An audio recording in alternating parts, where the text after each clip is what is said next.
자, 우리는 이 땅에 살면서 누구를 믿으며 또 무엇을 믿으며 살 것인가에 따라서 그 삶이 완전히 달라지는 것을 보게 됩니다. 그 누구를 믿을 것인가? 이것은 나를 구원하신 예수 그리스도를 믿을 것이냐? 또 무엇을 믿을 것이냐? 이것은 영생을 믿을 것이냐? 하는 두 가지 큰 주제요 문제인 것이죠. 그래서 우리가 요한복음을 보면서 무엇을 알 수 있습니까? 그것은 사람들은 과연 누구를 믿으려 하는가? 우리가 이 6장 말씀을 지난번에 보았습니다만은 사람들은 영생의 양식을 주시는 예수님을 믿으려고 하는가? 아니면 그 육의 양식을 주는 세상 임금을 믿으려고 하는가에 대해서 우리가 보았는데요. 사람들은 영생에 대한 양식보다는 육의 양식에 관심을 가지고 육의 양식을 주는 자를 주인으로 삼으려고 한다는 것을 우리가 보았습니다. 과거에 어떤 중공업 기업에 이렇게 말하는 것을 제가 들었고 또 매체를 통해서 보았는데요. 모 중공업 기업은 나의 종교다 이렇게 말을 했어요. 그래서 제 종교는 대우중공업입니다. 대우중공업교라고 믿었어요. 그래서 우리 집에는 대우 깃발이 걸려 있고 식구들은 모두 아침 밥 먹고 그 깃발에서 기도한답니다. 대우중공업교가 있었던 거예요. 아예 그렇게 만드는 것이죠. 기업에서 나의 종교는 대우다. 사람들이 영생에 대해서 관심을 갖는 것 같지만요, 육의 양식에 대해서 그렇게 관심을 갖고 살아가고 있다는 얘기죠. 그러니까 육의 양식을 주는 기업을 마치 종교적으로 숨기고 살아가고 있습니다. 이것은 어제 오늘의 이야기가 아니죠. 출애굽한 이스라엘 백성들이 가나안에 들어가서 똑같이 그렇게 행동한 것을 보게 됩니다. 하나님보다는 바알 기업이 더 훌륭해 보이고 위대해 보이고 육의 문제를 해결할 것 같이 그래 보여서 바알 종교를 섬기지 않았습니까? 사실 유목민으로 살았던 이스라엘 백성들은요, 가나안 땅에 들어가 보니까 그 농업이 잘 되어 있는 그 모습 보고 농업만 잘 관리하게 되면 육의 양식은 걱정 없고 고기도 실컷 먹을 수 있으며 살겠다, 그렇게 생각을 했던 것이죠. 그러니 바알 기업이 얼마나 위대해 보였겠습니까? 바알 기업은 말하자면 풍요를 주는 기업이기 때문에 그런 것이죠. 가나안 땅 사람들이 비옥한 초성 딸 그 땅에서 굉장히 풍족하게 사는 것을 보았습니다. 바알 기업이 대단하구나. 그렇게 그런 마음으로 보기 시작하니까 안타깝게도 사사시대 때, 열왕기 시대 때 하나님 믿는 백성들이요, 바알 기업을 믿지 않았습니까? 이런 일들이 생긴다는 것입니다. 하나님이 무엇을 싫어하실까요? 사람들이 육의 양식을 위해서 살아가는 것, 육의 양식을 위해서 세상 기업을 마치 종교처럼 섬기는 것은 하나님 싫어하십니다. 그런데 오늘날 보십시오. 그렇게 해서 사람들을 종교화시키지 않습니까? 여러분, 우리가 6장에서 보았듯이 육의 양식만 관심을 가지고 있던 사람들은 예수를 믿었습니까? 믿지 못합니다. 못 믿습니다. 육의 양식만 관심을 가지고 있는 사람, 예수님을 떠나게 되지요. 결국 다 떠나가 버리지 않았습니까? 왜냐하면 예수님께서는 사람들이 원하는 육의 양식을 계속 주시지 않고요, 자꾸 영의 양식을 얘기하셨거든요. 이 생명의 양식을 내가 주겠다는 말씀을 예수님이 하시니까 우리에게 필요한 것은 육의 양식인데 하면서 더 이상 예수님이 안 주시니까 그냥 떠나가 버리는 것이죠. 그 사람들이 영생에 대해서 영의 양식에서 관심을 갖는 것 같지만 사실은 육의 양식에 관심을 갖고 살아간다 하는 것을 반증해 주고 있는 것이죠. 여러분, 그런데 우리 하나님께서 우리를 창조하실 때에 그 육의 양식만을 위해서 살라고 창조하지 않으셨습니다. 왜냐하면요, 육은 무익한 것이기 때문이라 우리 예수님께서 말씀하셨어요. 요한복음에 육은 무익한 것이다. 하나님이 사람을 창조하실 때 흙으로 빚으셔 가지고 그 코에 생기를 불어넣어 주셔 가지고 생명, 사람이 되게 하셨습니다. 그런데 이 흙이라고 하는 이 단어는요, 휴무스라고 하는 단어를 쓰고 있는데 이건 티끌이란 뜻입니다. 이 말은 아무것도 아니다, 그런 뜻입니다. 흙은 아무것도 아니다, 이런 뜻을 갖고 있는 것이죠. 아무것도 아닌 흙을 하나님께서 빚으셔 가지고 거기에 생기를 불어넣어 주셨기 때문에 존귀한 존재가 된 것이죠. 여호와의 생기가 들어갔기 때문에 사람이 된 것입니다. 생명이 된 것이죠. 근데 하나님 왜 흙으로 사람을 빚으시면서 창조하셨을까요? 그 첫째는 하나님을 섬겨야지 존귀한 하나님 형상으로 살아갈 수 있다. 생명답게 살아갈 수 있다. 그것을 말씀하고자 하는 것이죠. 둘째는 하나님을 섬기지 않으면 결국은 인간은 무익한 흙이 되고 만다. 흙으로 돌아가 버리게 되고 만다. 흙은 아무것도 아닌 존재다. 이것을 하나님이 말씀하고 있는 거예요. 그러므로 우리가 유익하고 의미가 있고 감사가 있고 기쁨이 있고 찬송이 있고 즐거움이 있는 인생으로 살아가려면 하나님을 섬겨야 한다는 것을 주님이 말씀하고 있는 거예요.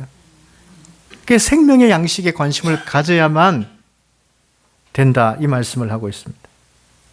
그래서 생명의 양식, 영혼의 양식에 관심을 가지지 않고 육의 양식에만 관심을 가지면 결국 흙의 존재에 지나지 아니한다. 무익하고 허탄한 것에만 살아갈 수밖에 없다. 이것을 주님이 말씀하고 있는 거예요. 육의 양식만 관심을 가지게 되면 결국 예수님을 떠나가게 됩니다. 그래서 막 떠나가서 예수님께서 제자들에게 뭐라고 말씀하셨습니까? 너희들도 가려느냐? 그러자 베드로는 아닙니다. 여기에 영생의 말씀이 있는데 영생의 말씀이 주님께 있는데 우리가 누구에게로 가오리까? 베드로의 관심은 그래도 생명, 영생 여기에 관심이 있었다는 뜻이죠. 영생에 관심이 있으면 생명에 관심이 있으면 예수님을 떠나지 않습니다.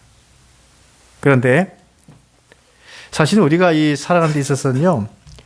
육의 양식은 일용할 양식이면 충분합니다. 뭐 쌓아놓지 않아도 됩니다. 쌓아놔봤자 썩게 되는 것입니다. 그냥 일용할 양식만 있으면 되는 것입니다. 과식해 보십시오. 몸만 힘들죠. 나중에도 병도 생깁니다. 몸의 건강을 위한답시고 지나치게 운동하는 것도 몸에 해롭습니다. 적산이 생기죠. 그러니까 뭐든지 지나치면 다 안 좋습니다. 디모데전서 4장 7절 8절 말씀 보면 망령되고 허탄한 신화를 버리고 경건에 이르도록 내 자신을 연단하라. 육체의 연단은 약간의 유익이 있으나 경건은 범사에 유익하니 검생과 내생에 약속이 있느니라. 이 말씀하셨어요. 망령되고 허탄한 신화는 무엇입니까? 육체를 신뢰하는 것을 말합니다. 건강 자랑한 것 좋지 않습니다. 보통 육의 건강을 지나칠 정도로 사람들이 신경을 쓰는데 어떤 사람은 절대로 커피 먹어서는 안 되고 설탕 먹어서는 안 된다는 얘기를 하지 않습니까? 커피, 설탕을 많이 드시면 뭐 병에 걸린다고 그렇게 알고 있지 않습니까? 그런데 우리 한경지 목사님은요, 커피에다가 설탕을 잔뜩 집어넣어가지고 단 커피를 드셨어요. 그래도 99세 백수하셨어요. 그러니까 하나님 안에서 다 피우면서 사셨어요. 그 목사님은. 그러니까 남한산성에 사시면서 경건의 연습을 많이 하셨어요. 어떤 분은 전문 산악인이었습니다. 60대 되신 분인데 전문 산악인으로서 건강을 위해서 매일 산에 오락내락 하셨습니다. 공기 좋은 곳에만 다녔어요. 건강을 많이 자랑했죠. 저도 그분과 식사해 본 적이 있습니다. 뭐 건강 엄청 자랑하시더라고요. 그런데 60대 초에 폐병으로 돌아가셨어요. 여러분, 그 건강은 자라는 것이 아닙니다. 육체 연단을 아무리 많이 해도 그건 육체 연단이 자기를 지키는 것이 아니다. 대신에 우리는 경건을 위한 연단, 이 경건에 더 관심을 가져야 합니다. 왜냐하면 거기에 금생과 내생의 약속이 있기 때문이죠. 그러니까 육의 양식을 지나치게 관심을 가진다고 금생의 약속이 있다고 하나님 말씀하지 않았어요. 금생은 지금 세대 아닙니까? 지금과 앞으로의 모든 세대에 있어서 하나님의 은혜를 받으려면 경건에 연습하라고 이 말씀하고 있습니다. 모세를 보십시오. 모세가 죽을 때 나이 120세였습니다. 그런데 그의 눈이 흐리지 않고 기력이 쇠하지 아니했을 때에 하나님께서 그를 데리고 가셨죠. 아직은 건강함에도 불구하고 하나님께서 그를 데려가신 이유가 무엇이겠습니까? 생명은 하나님께 달려있다는 것이죠. 인간의 생명은 하나님께 달려있습니다. 그러면 우리의 관심은 영생에 관심을 가지는 언제 하나님께서 우리 불러가실지 아무도 모릅니다. 가는 건 순서가 없습니다. 예. 하나님께서 부르시면 영생의 이 확신을 갖고 있는 사람은 아멘 할렐루야 하면서 하나님께 가지 않겠습니까? 베드로의 고백처럼 영생의 말씀이 죽게 있사온데 누구에게 가겠습니까? 이런 믿음 정도는 있어야 되는. 내가 육을 가지고 이 땅에 사는 것도 영생의 약속이 나에게 있기 때문에 의미가 있는 것입니다. 그렇죠? 내가 육을 입고 이 땅에 사는 것도 이 영생의 약속이 있기 때문에 의미가 있는 것이죠. 가장 육의 양식만 관심이 있게 되면 그 무슨 의미가 있겠습니까? 그런데 영생, 영적인 것, 영혼의 양식, 영원한 생명에 관심이 없었던 사람들은요, 결국은 예수님을 따라가게 됩니다. 복을 차버린 것이죠. 어리석은 것이죠. 금생과 내생에 다 약속이 있는 왜 예수님을 차버립니까? 요한복음 5장에서 38년 된 병자를 고치신 다음에 하나님께서 일하시니 나도 일하신다. 우리 예수님께서 말씀하셨습니다. 그러자 유대인들은요, 하나님과 예수님 자신을 동등히 여긴다 하는 이유 때문에 예수님을 죽이려고 했습니다. 여러분, 왜 유대인들은 예수님께 그렇게 대적했을까요? 그들은 영생, 생명, 영적인 것에 정말 관심이 없었다는 뜻입니다. 드디어 유대인 3대 명절인 초막절이 되었는데요. 이때 사람들은 유대 예루살렘 성전에 모여서 초막절 절기를 지키게 되는데, 이 초막절은 기혼샘에서 물을 떠와서 붓는 의식으로 그해 풍성하게 되기를 하나님께 기도하는 그런 예배 절기죠. 예수님은 초막절 절기에 난 유대로 올라가지 않겠다. 여기 갈릴리에 남겠다. 이렇게 말씀했습니다. 왜냐하면 유대인들이 예수님을 죽이려고 했기 때문이죠. 아직은 예수님의 때가 아닌데 올라가면 안 되시겠죠. 그러자 그 모습을 보고 예수님의 형제들이 뭐라고 얘기했습니까? 왜 여기 있습니까? 유대에 올라가야죠. 예루살렘에 올라가야죠. 그렇게 얘기했죠. 사실 베데스다에서 예수님께서 표적을 보이셨고 갈릴리에서 오병이어의 표적으로 5,000명이나 먹이셨고 이런 분이신데 여기에 계시지 마시고 더 예루살렘 그 중심지에 가가지고 유대 중심지에 가가지고 이런 표적을 나타내시면 더 놀라운 관심도가 생기지 않겠습니까? 지금 예수님의 형제들이 그렇게 말하는 것은요, 그 형제들이 생명과 영생에 관심이 있었기 때문이 아닙니다. 오늘 말씀 보면 이는 그 형제들까지도 예수를 믿지 아니함이라. 예수를 믿지 않았기 때문에 예루살렘 올라가서 이 육의 양식의 표적을 보여주십시오. 그러면 그들이 더 환호할 겁니다. 이렇게 얘기한 것뿐이었습니다.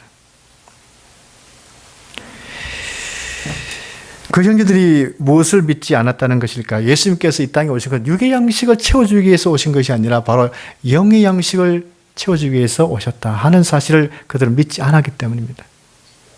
사실 유대 지도자들이나 여기 군중들이나 그리고 지금 예수님 형제들이나 간에 그들의 관심은 육적인 양식, 육적인 관심인 로마로부터 그냥 해방되는 것. 그래서 옛 다윗 시대의 통일 왕국처럼 되는 것, 여기에만 관심을 가졌어요. 정작 자신을 살리는 영생, 자신을 영원토록 살게 해주시는 영생에 대해서 무관심했어요. 말하자면 왜 인간이 고통을 당하는 것인가? 이 죄와 허물에 대한 이 문제에서, 이 어둠에 대해서 건져주시는 그 영생의 복에 대해서 관심이 없었어요. 말하자면 구원에 관심이 없었다는 얘기죠. 그러니까 그렇게 예수님 형제들까지도 얘기했던 것입니다. 예수님은 사실 무엇을 위해서 오셨고 무엇을 위해서 표적을 나타내셨습니까? 사람들의 육의 양식의 문제를 해결하기 위해서 그 표적을 나타내신 것이 아니고 오시지 아니하셨어요. 바로 구원을 주시기 위해서 이 땅에 예수님께서 오셨다. 그래서 하나님이 구원을 나타내시기 위해서 이 땅에서 표적을 보여주셨는데 하나님은요, 하나님의 일을 하실 때 그냥 함부로 남발하지 아니하십니다. 예수님도 마찬가지였죠. 아무 때나 그냥 막 올라가시거나 예루살렘에 가시거나 막 치유해 주시거나 막 그러지 않았어요. 다 하나님의 때, 뭔가 하나님을 나타내기 위할 그런 때 예수님께서 표적을 나타내어 주셨죠. 우리가 사도행전 16장을 보더라도 바울과 실라가 빌립보 지역에서 복음을 전하다가 감옥에 갇히지 않습니까? 근데 바울과 실라는 감옥에 갇히다고 실망했습니까? 아닙니다. 찬송하고 막 기도를 했죠. 그러자 놀라운 일이 났죠. 막 옥문이 막 진동이 일어나가지고 열리게 되고, 그러자 그 간수가 놀래죠. 다 도망갔구나, 죄수들이. 자신이 자기를 하려고 막 그랬을 때에 바울이 말리죠. 내가 여기 있다고. 자기를 하지 말라고. 자, 그러면서 왜 하나님께서는 그러면 그 순간에 옥문이 막 열리도록 진동시키고 하셨을까? 그것은 그 간수와 그 집안을 구원하기 위해서였다 하는 것이 답입니다. 그냥 쓸데없이 그냥 하나님이 기적을 나타내기 위해서 흔들리게 한 것이 아니에요. 살리기 위해서 그 간수를. 그래서 바울이 뭐라고 선포했습니다. 주 예수를 믿어라. 그리하면 너와 내 집이 구원을 받으리라. 그래서 그 간수와 그 집안 모든 사람들이 다 예수를 믿게 되고 세례를 받게 되었습니다. 그러니까 그 간수와 그 집안 식구들을 구원하시기 위해서 하나님께서 그 표적을 나타내어 주셨어요. 그 하나님의 때에. 그런데 사도 바울은요, 나중에 사도행전 28장 로마 감옥에 갇히지 않습니까? 그때는 이런 일이 있었습니까? 없었어요. 그냥 거기서 이틀 지나다가 순교했어요. 그러니까 하나님은요, 다 하나님의 목적과 때에 맞게끔 일했어요. 네. 참 이 하나님의 역사입니다. 역시 우리 예수님께서 이 땅에 오신 것은 육의 양식을 주기 위해서 오신 것이 아니라, 여러분, 육의 양식은요, 하나님 주신 자연 법칙에 따라서 일하면 됩니다. 일하면 먹게 돼 있어요. 창세기 3장에 아담에게 이렇게 말씀하셨어요. 너는 내 평생에 수고하여야 그 소산을 먹으리라. 이 하나님 말씀입니다. 일하면 되는 거예요. 근데 잠언 6장을 보시면요, 게으른 자여 개미에게 가서 그가 하는 것을 보고 지혜를 얻어라. 좀 더 자자, 좀 더 졸자, 손을 모으고 좀 더 누워있자 하면 내 빈궁이 강도같이 오면 내 곰핍이 군사같이 이러리라. 이 말씀하셨어요. 고린도후서 9장 6절 말씀 보면 적게 심는 자는 적게 거두고 많이 심는 자는 많이 거둔다. 여러분, 이 하나님의 말씀의 법칙이에요. 우리 필요한 육의 양식은요, 이 말씀대로 부지런하면 다 먹게 돼 있어요. 근데 이걸 가지고 이렇게 목을 메고 그럴 이유가 없다는 거예요. 이게 목적이 아니라는 뜻이죠. 그러나 이 영의 양식, 생명의 양식, 구원은요, 사람이 심는다고 거두는 것이 아니라고 말씀하고 있는 거예요. 내가 노력한다고, 땀을 흘린다고, 밤새도록 일한다고 영의 양식을 얻는 것이 아니고 구원을 얻는 것이 아니라, 그건 예수님만으로 가능하다. 이것을 예수님께서 말씀하고 있는 거예요. 근데 사람들은 거꾸로 생각하는 것 같아요. 예.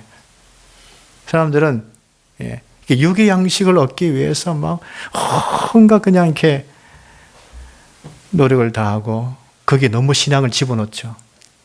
예. 하나님 다 채워주시는, 하나님만 잘 섬기고, 영의 양식만 관심 가지고, 이 생명에 관심 가지고, 하나님께 관심 가지고, 하나님의 사람으로 살려고 여기에 관심 가지고, 경건의 훈련에 관심을 가지게 되면, 이 육의 양식은 감당할 수 있도록 능력 주시고, 또 그것을 잘 할 수 있도록 도와주세요. 이걸 바꾸면 안 되는 것이죠. 여러분, 그래서 육의 양식만을 위해서 산다는 것을 예수님은 악하다고 말씀했습니다. 이거 말씀입니다. 왜 그럴까요? 말씀적이지 않기 때문이에요. 아담의 죄를 보십시오. 아담의 죄는요, 바로 육적인 탐심의 죄입니다. 하와가 하나님 말씀 안에 살 때는 선악과를 볼 때 탐욕이 생기지 않았어요. 먹고 싶다 생각이 들지 않았어요. 그 하나님께서 주신 계명이다. 저걸 먹지 말라 했다. 계명이다. 이렇게만 봤어요. 그런데 그 나무를 본 적 먹음직도 하고 보암직도 하고 지혜롭게 할 만큼 탐스럽기도 한 나무인지라 말씀을 딱 떠나는 순간, 그러니까 생명과 영생에 하나님께 관심을 끄는 그 순간 먹어서는 안 될 나무에 대해서, 그 선악과에 대해서 육적인 양식으로 바뀌고 말았어요. 그러니까 먹음직스럽다면 탐욕이 생기기 시작했어요. 결국 육의 양식만을 생각하다 보니까 범죄하게 되잖아요. 범죄하게 돼요. 그래서 고린도전서 10장 말씀 보면 모든 것이 가하나 모든 것이 유익한 것이 아니요 너희가 무엇을 먹든지 마시든지 무엇을 하든지 다 하나님의 영광을 위하여 하라. 그래서 육의 양식이 악이 되지 않으려면요 하나님의 영광을 위해서 먹어야 되고 하나님의 영광을 위해서 육의 양식을 취하는 것은 악이 되지 않습니다. 하나님 위한 것이기 때문에 건강을 위해서 우리가 노력하는 것도 다 하나님의 영광을 위해서 여기에 초점을 두면은 악이 되지 않는데 이 거꾸로 되게 되면 이제 그것이 악이 된다라고 주님이 말씀하고 있는 것이죠. 그 요한복음 6장 63절 말씀 보면 살리는 것은 영이니 육은 무익하니라. 내가 너에게 이런 말은 영이요 생명이라 말씀하고 있습니다. 우리 예수님께서는요 우리를 살리는 영의 양식, 생명의 양식, 이 구원의 양식을 주시는 하나님이십니다. 우리가 이 말씀을 잘 생각하시면서 오직 우리도 영생의 삶에 관심을 가지시고 그래서 우리 모든 삶이 하나님께 영광 될 수 있는 거룩한 삶이 될 수 있기를 간절히 바랍니다. 기도하겠습니다.